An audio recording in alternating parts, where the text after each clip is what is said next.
જય દ્વારકાધીશ। શું કે યુટ્યુબ ફેમિલી મિત્રો મજામાં? તો ખેડૂત મિત્રોને જય જવાન જય કિસાન। શું કે મિત્રો મજામાં બધાય? તો ચાલો મિત્રો આપણે શોર્ટ બ્લોગ આગળ મૂક્યો છે, તેમાં તમને જણાવેલ છે કે શું હાલે છે ગુજરાતમાં।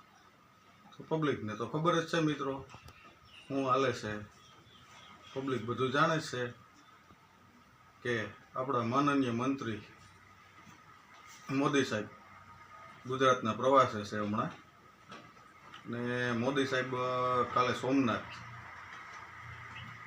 મહાસભા હતી, તો સભામાં પબ્લિક માટે બહુ સારું મંતવ્ય સંબોધન કર્યું તેમણે, ને શું કર્યું કે અટાણની પ્રજાને કઈ રીતે જીવન જીવવું એવું મંતવ્ય રજૂ કર્યું પ્રજાના હિત માટે। તો મિત્રો પ્રજાના હિત માટે શું શું કીધું? સવાલ નંબર 1 કે 1 વર્ષ દી સુધી તમે સોનું ન ખરીદતા, બરોબર। પછી બીજો સવાલ નંબર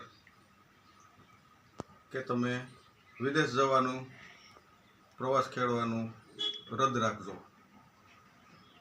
ને સવાલ નંબર 3 કે ઘરને ઉંમરે આપણે પહોંચ્યા મોદી સાહેબ કે તમે ઘરમાં તેલ ઓછું વાપરજો, કરકસર ઓછી કરજો, જેમ બને એમ ચીજ વસ્તુ લેવાનું, પેટ્રોલ ડીઝલ મોંઘું થતું જાય છે એ વાત પણ એની સાચી જ છે।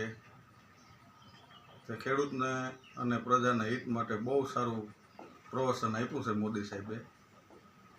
તો મિત્રો વિદેશ તો ખેડૂત કંઈ જવાના નથી, જાય 1000 1-2 જણા, પછી આમ પ્રજા નાનો વર્ગ તો ક્યાંય જઈ શકવાનો નથી, એમાંય જાય 1000 1-2 જણા। અને મિત્રો રહી વાત સોનાની, તો સોનામાં મોદી સાહેબને કહી દો કે સામાન્ય માણસ અત્યારે સોનું બનાવે એવું છે જ નહીં। જોકે તેમનું પ્રવચન સાચું છે, પણ એક ખાસ મોદી સાહેબને કહેજો કે મારા વાલા મોદી કાકા હવે તમે પાછા વળો, કારણ કે તમે સોનું ખરીદવાની ના પાડો, પેટ્રોલ ડીઝલ એ તો ઠીક બરોબર છે, ત્રીજા નંબરમાં કે તમે ખાવા પીવાની ચીજ વસ્તુ ઘર વપરાશ મોદીખાનામાં અમુક ટકા કાપ મૂકો એ બરોબર છે। તો 2 દિવસ પહેલાં હમણાં મોદી સાહેબ હતા જામનગર આખું શણગારવામાં આવ્યું હતું મિત્રો, લાઇટ ડેકોરેશન ને આખે રંગરોગાન આખું જામનગર શણગારવામાં આવ્યું હતું। ને કાલની તારીખમાં મોદી સાહેબ હતા સોમનાથ દાદાના સાનિધ્યમાં સોમનાથ। તો મારું ખ્યાલ મિત્રો એટલું જ કહેવાનું છે કે મોદી સાહેબ તમે આ અલગ અલગ ઠેકાણે ગુજરાતના પ્રવાસ ખેડો છો, અવળી સફાઈઓ કરો છો, કરોડો રૂપિયાનો તમે ધુવાડો કરો છો, તો ત્યાં તમને આ મોંઘવારી ક્યાંય નથી નડતી, સામાન્ય પ્રજાની જ નડે છે।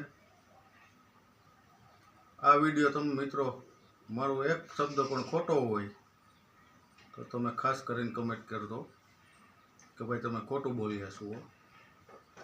ના પેટ્રોલ ડીઝલ છે, કટકસીરાય છે એ આપણો બીજો ભાઈ છે, સોનું કરવું એ ફરજિયાત કોઈ આવતું નથી। અને હા બેન દીકરીનો ભાણેજનો આપણે પ્રસંગ આવતો હોય તો જેવો માણસ છે એની શક્તિ એવું કરવું જ પડે, બરોબર। વિદેશ પ્રવાસની વાત કરી મોદી સાહેબે, તો સામાન્ય માણસોને વિદેશ પ્રવાસ અત્યારે પોસાય એમ નથી।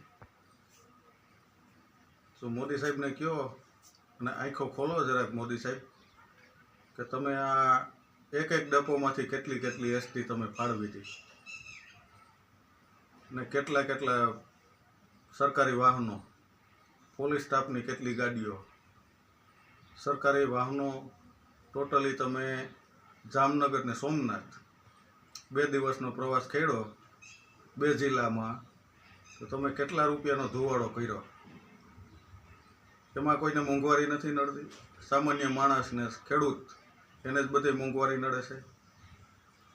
એલપીજી ગેસ ક્યાં હતો ને ક્યાં પહોંચ્યો, ખાતરની ડિમાન્ડ તમે જુઓ, ડીએપી યુરિયા ક્યાં હતા ને ક્યાં પહોંચ્યા, અને ખેડૂતના મોલ તૈયાર થાય એટલે તેમનો બજાર ભાવ તળિયે બેઠો હોય. મિત્રો, આ બધાય આપણે એને ભાંગવાના, ખેડૂતને સામાન્ય પ્રજાને મારવાના કારસ્તાન છે. સાહો આપણે ભાજપ સરકારના વિરોધી નથી, કોંગ્રેસના વિરોધી નથી કે આપના વિરોધી નથી. હું એમ કહું કે સાહો તમે સ્થાનિક ઉમેદવાર હોય એને સાહો, કે ગમે એવી મિટિંગમાં હોય, ગમે ત્યાં હોય, તમારી એક રિંગ વાગે અને ફટદેરણ ફોન ઉપડતો હોય એવા ઉમેદવાર સાહો, સ્થાનિક ઉમેદવારને સાહો. એટલું મિત્રો આપણું કહેવાનું છે. તમને શબ્દ સાચા લાગ્યા હોય તો હા પાડજો, શબ્દ ખોટા લાગ્યા હોય તો એ રીતનું કમેન્ટ કરજો. જો કે આ એક ખેડૂતની વેદના બોલે છે મિત્રો, સામાન્ય માણસની વેદના બોલે છે. મોદી સરકારે સારી જ છે, ખેડૂતો માટે સારી જ છે, તો એમને બધુંય દેખાય છે ને આ કરોડો અબજો રૂપિયાના ધુવાડા કરે છે. તો મિત્રો આપણે સ્થાનિક ઉમેદવારની વાત કરતા હતા કે સ્થાનિક આપણે જરૂર પડશે તો સ્થાનિક ઉમેદવાર આપણો હાથ ઝાલશે.